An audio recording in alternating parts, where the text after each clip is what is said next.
everyone. Thanks for joining us for another episode of The Ghost Furnace. I am Bond, and I'm here with my cohort, Nic, Pennsylvania. How you doing, Nic? Good evening, Brendan. Doing real good. Excellent. That's what I like to hear. It's hard to be doing bad this time of year. We are well into the autumnal spooky season here in Western Pennsylvania, as the rest of the hemisphere is. Some fun for you guys tonight. This is a story that we're going to get to that I don't know anything about. So this is one of those ones where I'm going in blind.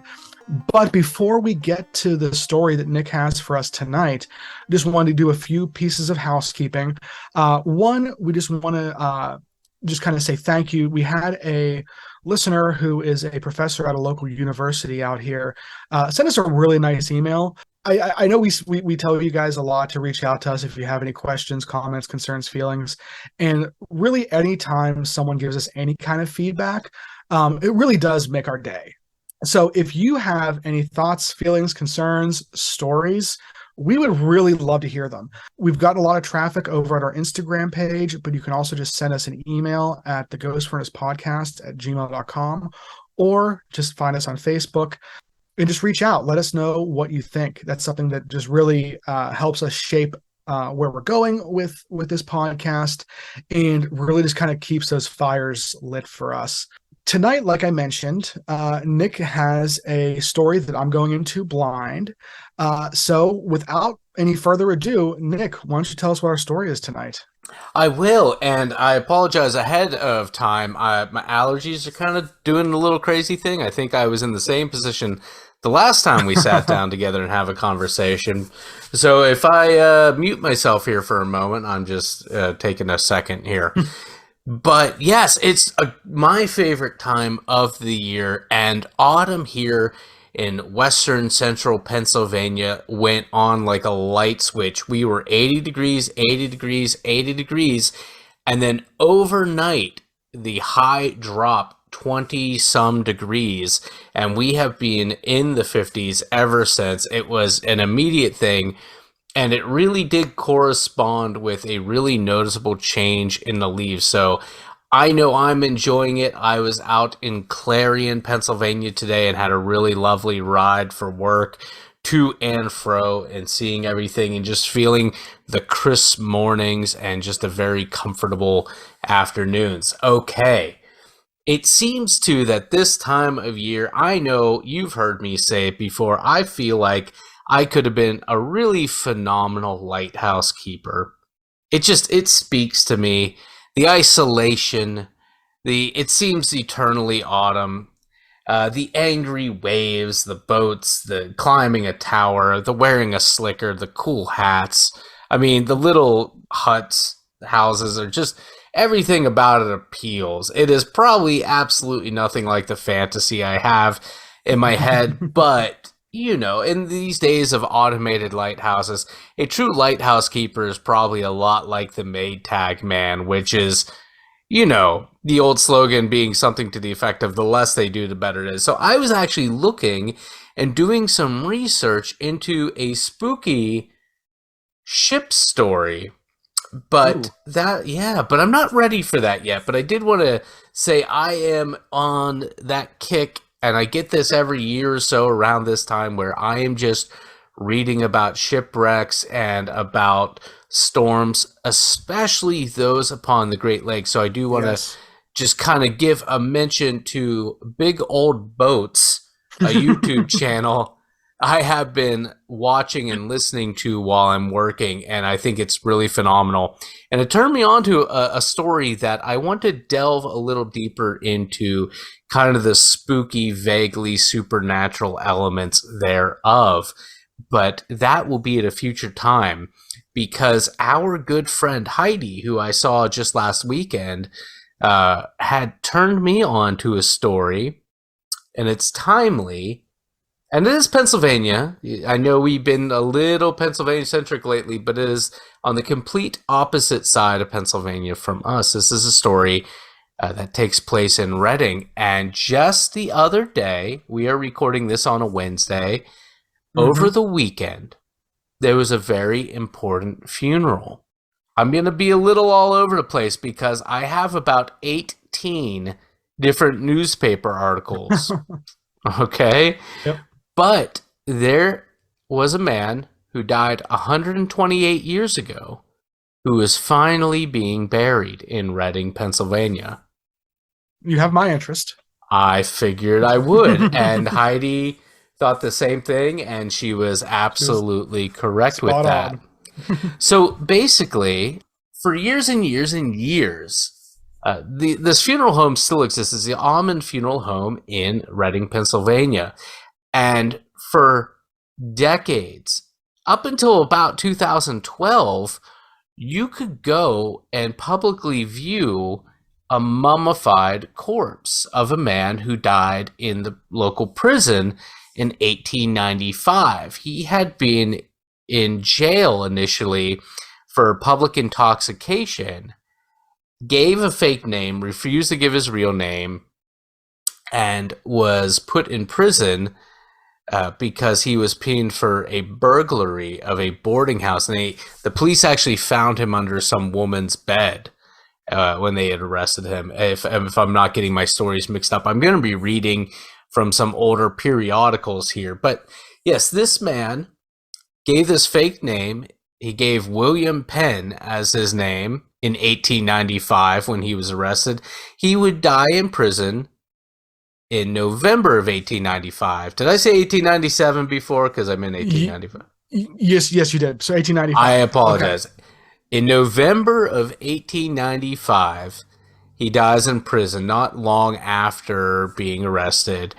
And he never did give his real name, but a cellmate said he claimed to be 41 years old. That would place him as being born around 1854. He was actually born in Waterford in Ireland, and he had some siblings living in New York, but they never did get his name. Well, after 128 years, he has been identified.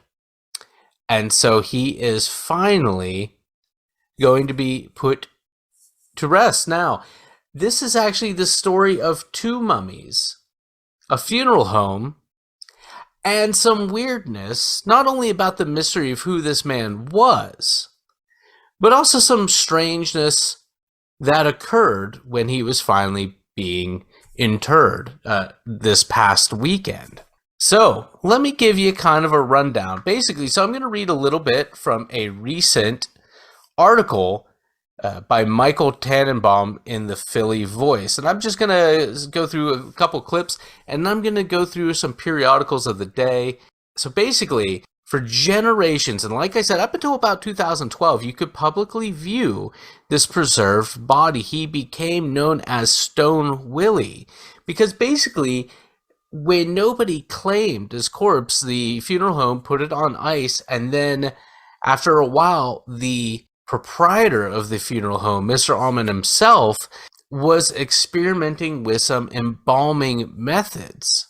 So I'll get into this. Basically, this man became known as Stoneman Willy because of the leathery, petrified state of the body. So Almond, the funeral director, was a pioneer. This is reading from the Philly Voice, just an excerpt here.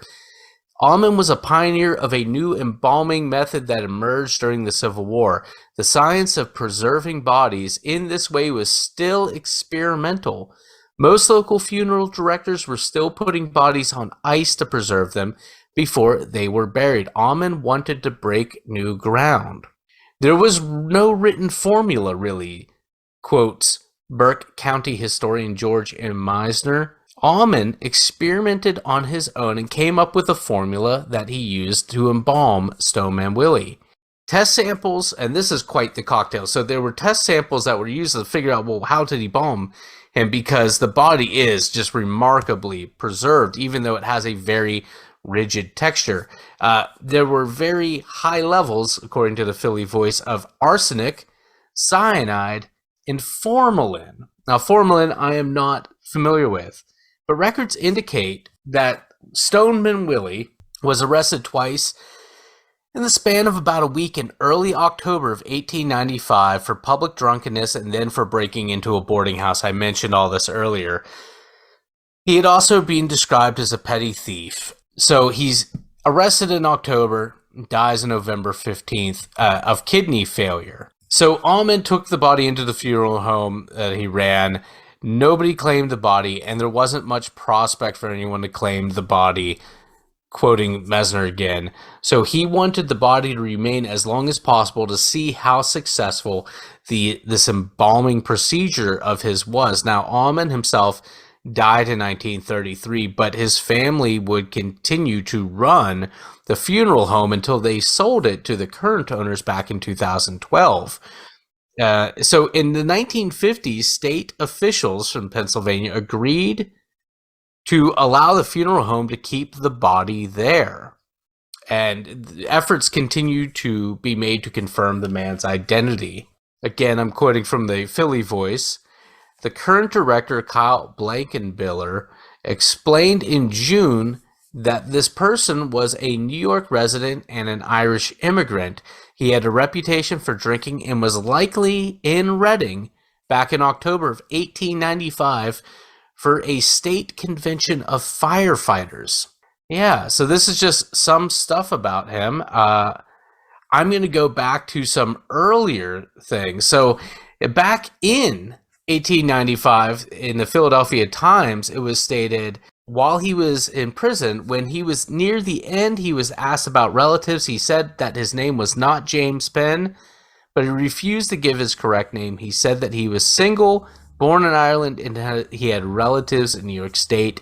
He refused to name them to the police because he didn't want them to be disgraced. He's described at that time, 1895, as being around the age 40, weighing 160-odd pounds and being 5'11". Light complexion, slight accent, a saddler by trade, and he mentioned that he had siblings. So yeah, interesting stuff. Just kind of with the little bit I've said, what are you thinking? My first thought is, I mean, it's cool that they... Well, it's not cool.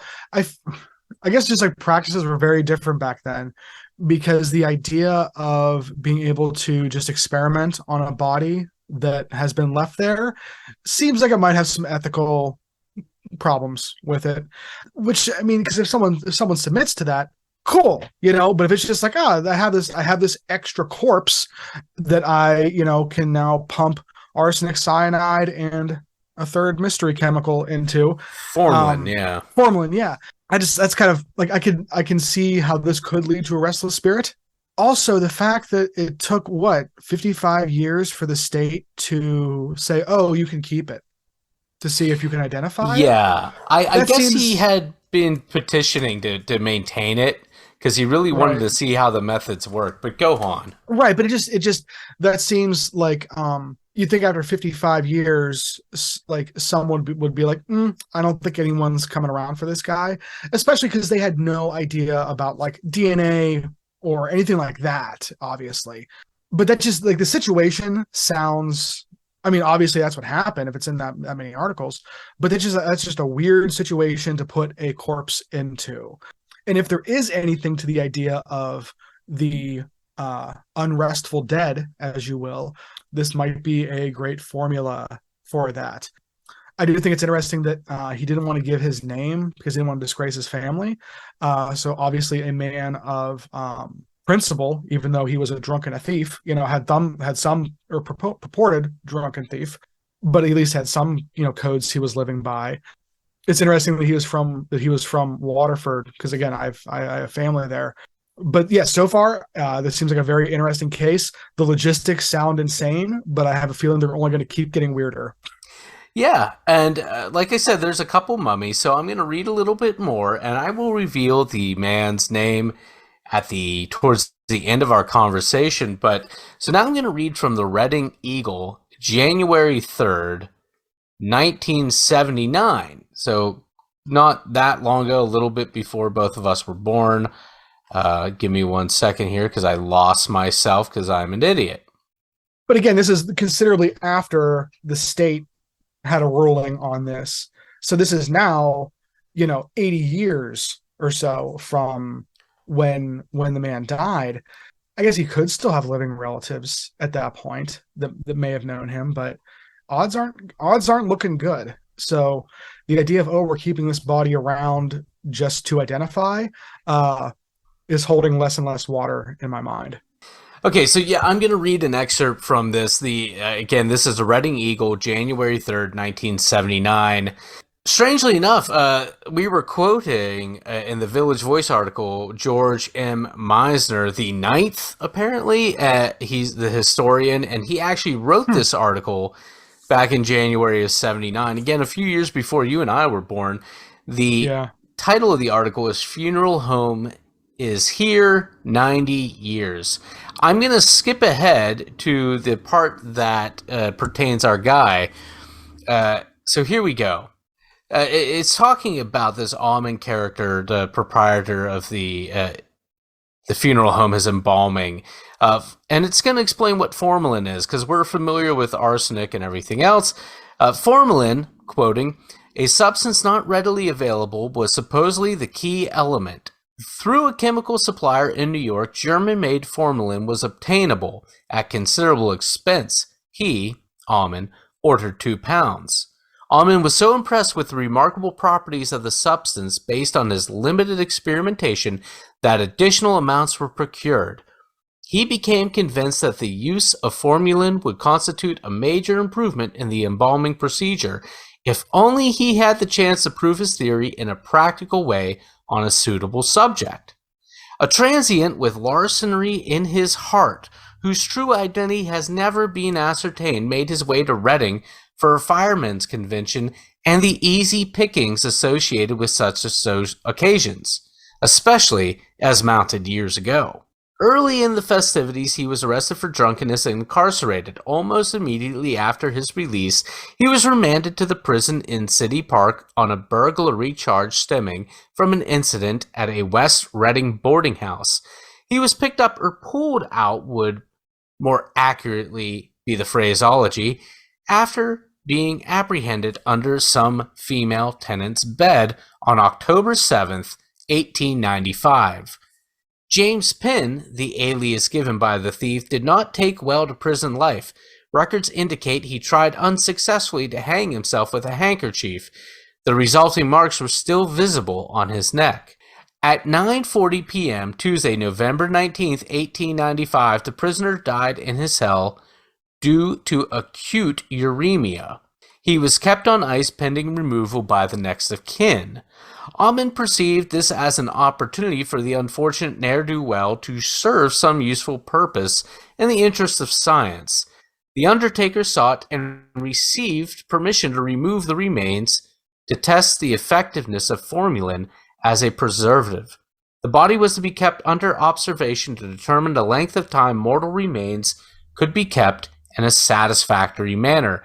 James Penn, Willy, or whoever he was, underwent arterial embalming on November 21st, 1895, so after a couple days after he died. Almond had not been able to pretest with certainty what strength formulation would work best. The concentration he used in his pioneering effort proved to be too great. Instead of preservation in the manner known and practiced universally today, the tissue expanded rapidly and forcefully, causing the cell membranes to break down, allowing injected fluid to circulate rather freely. Miscalculation aside, Willy is in an amazing state of preservation, considering that nothing has been done in the way of further treatment since 1895. The remains have been without container protection and consequently have dehydrated during the interim. So just a little bit more of like how he got there. So I'm confused at how this is not desecration of a corpse. It's 1895. I guess it's just different times. Yeah. I mean, in the writer is obviously on Almond's side.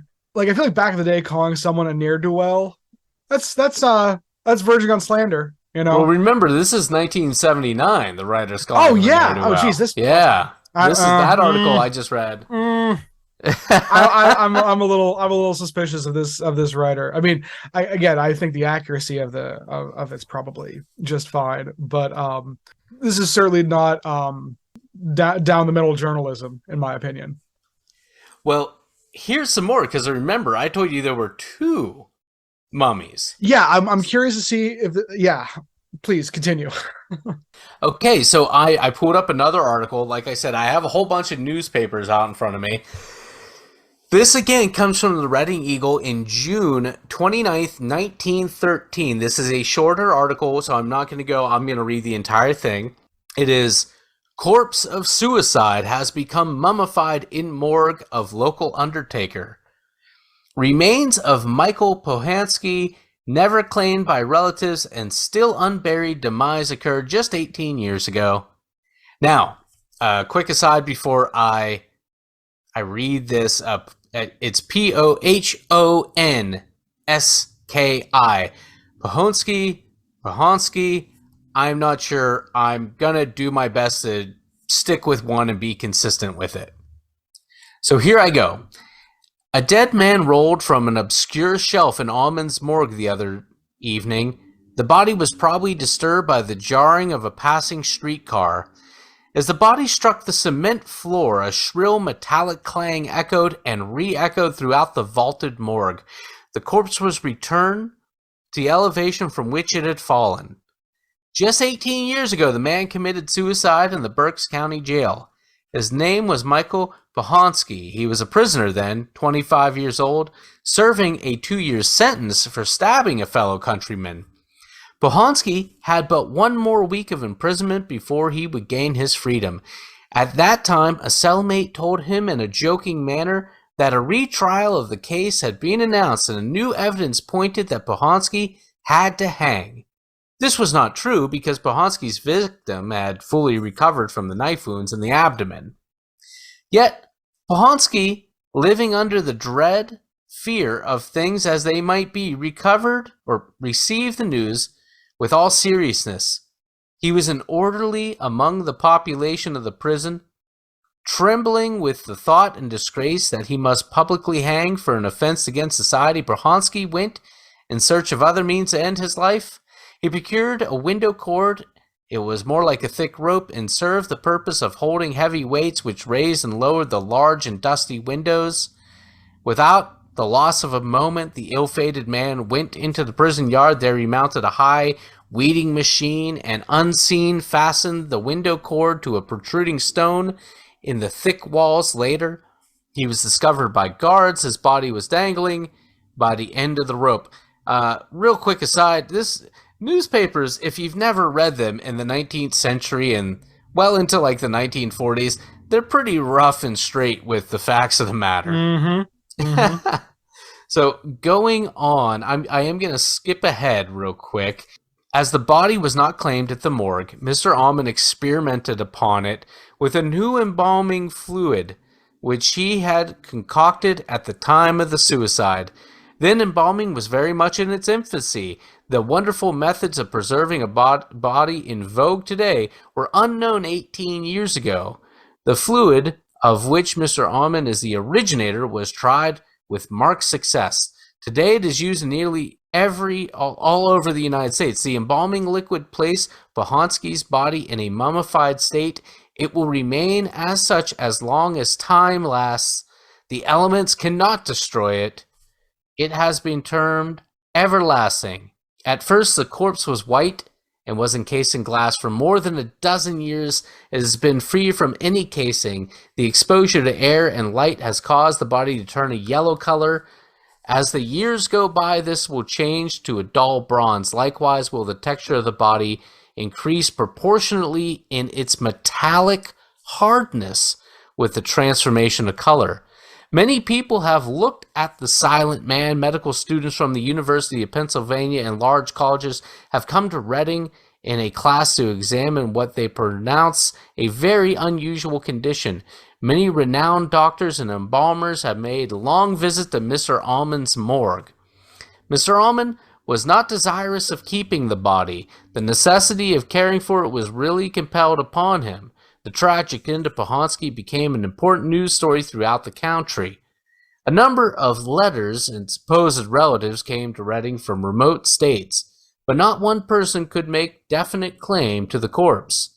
After an answer from the local authorities in which detailed conditions were stated, claimants were not heard from again. So Pohanski was left to the disposition of Mr. Allman. So early correspondence brought the information that Pohanski was a nobleman whose family had been banished from its nativity for political reasons.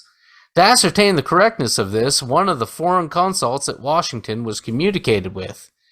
The exchange of many letters failed to prove a definite regal connection. However, the consul informed the Pohanskis were of a royal lineage, but he understood that the family had become extinct because of the political strife which had been waged against the ever fewer members of the succeeding generations.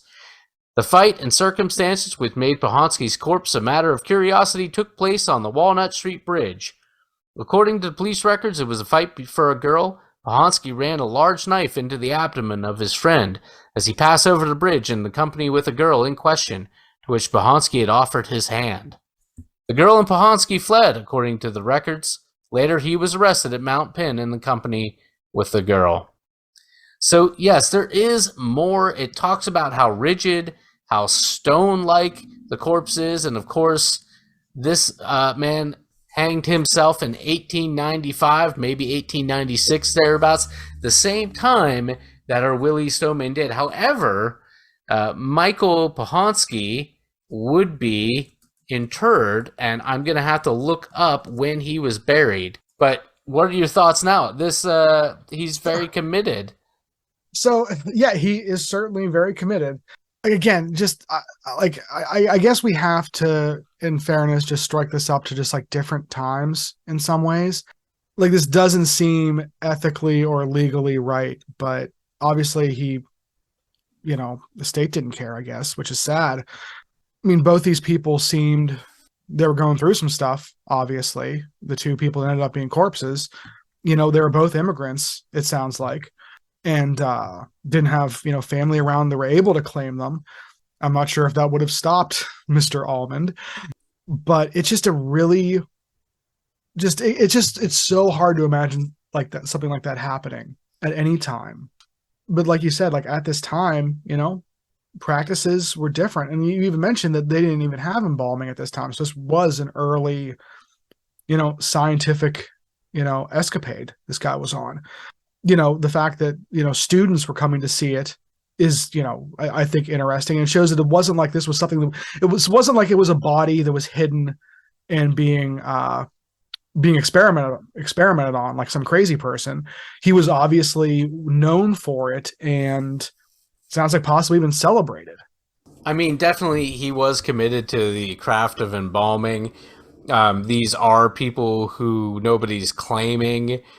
Apparently there were some legitimate claimants. This one, I don't know what the reason was for, but this Michael Pohanski, this Pohanski character would be interred a lot more soon. I believe he was buried within Almond's time. Almond himself would die in 1933. Oh, okay. But I can't find a date right out of the gate. But coming back to the topic at hand, Stoneman Willy. So yeah, Stoneman Willy, you could you could go and visit him. He was kept in a casket. He was wearing most often a vintage tuxedo of the era from which he died. I'm sure you're already looking up pictures. I've heard stories that back in the day they used to put him in different pajamas in according with the seasons. I don't know if that's true or not, but I have read that. So, that's wild. That's wild. Yeah, pretty wild. I remember going to Mammoth Caves as a kid and seeing the skeleton of a person that had died well before, almost certainly before the times of Columbus and European expansion into the New World. And then I remember going to Mammoth Caves again in the late 90s and being told, like, oh, no, we can't display any bodies anymore. But apparently this guy, but again, I wonder if it being in a funeral home and we're caring for this. Apparently the people in the family and the other employees became kind of protective of him and attached to him because, you know, it is really interesting to be able to look down and gaze upon a man who was born before doorknobs were invented, born before the American Civil War. To the credit of the people of the time, they didn't eat him like they did other mummies back then. So I've heard that was there were. It's not like everybody was eating mummies, but I've heard that there's the big thing in Mark Twain's writing about how they were using mummies to power trains. Who knew the world was so riddled with mummies? But it's just it's just different times as far as having respect for bodies. Okay, so Almond dies in 1933, passing funeral home to his family members. I had said all this. I'm going back to the Village Voice article for our last bit here because it's pretty weird. Although hair analysis and other DNA methods have been used to identify this person within the last 15 years, there was no database available from the time of his death to use for comparison, obviously. Another problem with confirming the identity was that Almond had embalmed another man, Michael Pohanski, using a similar method around the same time. We just read about him. Now, the Village Voice uses, it's not Pohanski here, it's Puhowski is the name that they use, but it's clearly the same mummy. Probably just, translate differently. Yeah. So according to the current owner of the funeral home, there's a lot of lore around Stoneman Willy. He was buried on October 7th, so just the other day. In the week before the burial, again reading from the Philly Voice, the Almond Funeral Home held public visitation hours for people to get one last look at the mummy. He was dressed in a tuxedo that would have been customary for men at the time of his death. We don't like to see him leave, Black and Biller, again the current owner, said in June. He's a local legend and a very endearing to all of us here. He's a big identity of our funeral home. It has been determined that the man's name is, you ready for this? James Murphy. Not a crazy name for someone from... Right. That's a very, it's almost stereotypical. Yeah. It's caricature-ish. Right. All right, Philly Voice again. This is again where it gets a little weird. Murphy's burial, which coincided with Redding's 275th anniversary parade, had a few hitches, as the New York Times reported. An elevator at the funeral home broke down when it was time to move Murphy's coffin. Then the hearse intended for the transport of the coffin overheated, requiring Murphy's remains to be pulled by a pair of motorcycles. One of those broke down, further stalling the event until a backup hearse arrived. You keeping track here? Oh my God, I'm dying. It's now you gotta, maybe you need to amend what you said. Maybe he didn't want to leave. Maybe I do. I'm so sorry. I'll hold my comments till the end of the story, just to recap, we got one elevator breaking down. Yeah. We've got a hearse overheating in October. We've got two motorcycles transporting the casket, and one of them breaks down. But finally, the backup hearse arrives, and Murphy makes it to his resting place. So he is currently buried in Reading, Berks County, at the Forest Hills Memorial Park. Yeah, so there you go. James Murphy. After 128 years. So I'm so torn because again, up until halfway through that last portion of that article, whenever you're mentioning that the folks there see him as an icon of the community and everything, and almost like a mascot for the funeral home, it's just, I was it's great that they care about him, but he didn't ask to be put in this situation. It's still a loss of autonomy that just doesn't sit right with me. But then when you say that not only did the elevator malfunction, that the hearse overheated, and then one of the motorcycles broke down, it's almost like too much coincidence to be a coincidence, as Jim Harold says. And that's just like, maybe he was really happy where he was and he just happened to, be in that situation. Man, what a weird ending to a weird story.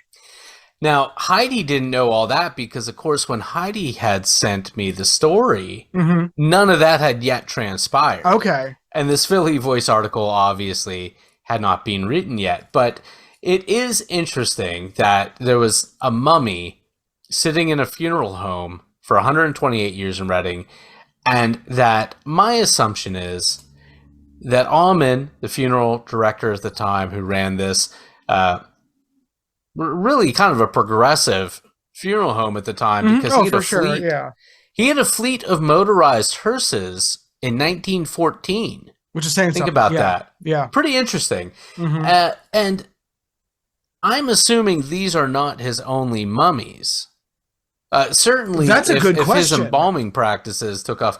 But it seems like this James Murphy, formerly and really forever who be identified as Stoneman Willy, it seems like he was definitely the control. He was the example. If you are interested, you can find many images of him.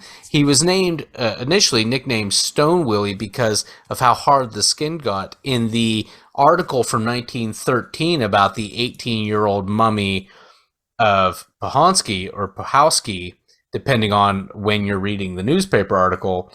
The article opens up with the corpse because probably a passing motor car rumbled and the corpse fell off and it clanged. That's hard. Yeah, that's really something else. Also, why are we putting mummies on shelves? Like that seems like an odd I think this is storage. I don't think it's a shelf per se. I think it was one of those things where you hold corpses. I see what you're saying. I'm thinking like, you have, canned beets, you have your corn, and then you have your mummies. I can't believe you have an entire shelf of canned corn. Well, it's gonna be a long winter, I think. So try to get ready. No, but I think that's why one of the things I was thinking of whenever you mentioned that about Alman again. Maybe it wasn't James Murphy's spirit trying to sabotage the funeral. Maybe it was Alman's spirit. Maybe he's this like, no. It's like, leave my mummy where it should be. Like right. We need to see how long this mummy can go. Right, and that's just. Well, that's is weird. Lenin's body still on display? That's a good question. Actually, that's a good trivia question. I have no idea. Yeah, of course. So, Vladimir Lenin. When did Vladimir Lenin die? I can't remember. Was it 1924? Yeah. Yeah, I know that they periodically, you can. I don't know if it's available to be seen now, but I know it was for a long, long time. Right. I mean, funerary practices are just such they're so varied, Yeah, they are. Apparently, in 2000, as recently as 2016, the Russian government reversed an earlier decision and announced it would spend 13 million rubles to preserve Lenin's body. So yes, it was on public display in the Lenin Mausoleum. And one of the things, again, I've seen pictures of Lenin's mummy. It is remarkable how lifelike it looks. Like the color is it's not the Stoneman Willy character, James Murphy. He really does look like a peat bog mummy. Right. That was what I thought. Yeah. It looks like a bog mummy, basically. It doesn't look like he's embalmed. It looks like a mummy. It really does. Yeah. And I really do think that it's interesting, just from just the context of how this was obviously viewed back in the day versus how this would be viewed now. Like if you told me there was a story from 2023 of someone in a funeral home doing experimental embalming on an unclaimed corpse, that's pretty. That would be pretty wild. And I think a lot of folks would have a similar disposition towards that. But maybe I'm wrong because everyone in the town thought wanted to go see him one more time. Again, yeah, I think time removes a lot of humanity as well. Right, it does. Yeah. So I'm trying not to be too judgmental, but like that's the thing. That's the thing that I keep getting hung up on. And man, the fact that those three things happened at the funeral, that's just Yeah, so it's not. This isn't really a spooky it's just paranormal weird. story, except for Very maybe weird. those last few things, which are kind of weird. Very weird. That's exactly what it is. I just thought this is just a bizarre story. Right. It doesn't really fit into anything other than bizarre story, and I really wanted to share it with you and wanted to share it with anybody else listening that was interested in it. I know this was pretty text heavy today. I tried just to skip to the meat of some of these articles, but there's a lot of articles out there. If you go to the Find a Grave, you can see it was recently updated, and there are lots of excerpts from current periodicals, contemporary periodicals, 1895, around this man. I tried to find some that weren't posted, so pulling that article from 1979, pulling that article from 1913, and going into that, it's not a lot to conject about, other than, again, very interesting. As far as your statement about it wouldn't be accepted the same way, I do agree with you, except that it would depend on if someone took John Wayne Gacy's body and did all sort of, it's a good thing for James Murphy or the family that may have been ashamed of him, that it wasn't an experimental taxidermist that got a hold of him, or we might have horns on him and everything. But if say the corpse of John Wayne Gacy were treated in such a manner, you would find few people, certainly not myself, raising a row about it. Right. No, there's a lot of context to it. That's absolutely true. So yeah, I mean, I think that's a really interesting story. That's one of the weirder ones that we've had in a while, especially that has such a true element to it that it's objectively true. This is very historical. But so hopefully we'll have some more stories for all of you this month. If you have some thoughts on Stoneman Willy or anything else you'd like to share with us, again, you can reach out to us at the Ghost Furnace Podcast at gmail.com, or you can find us on Instagram or Facebook. And thanks again for listening.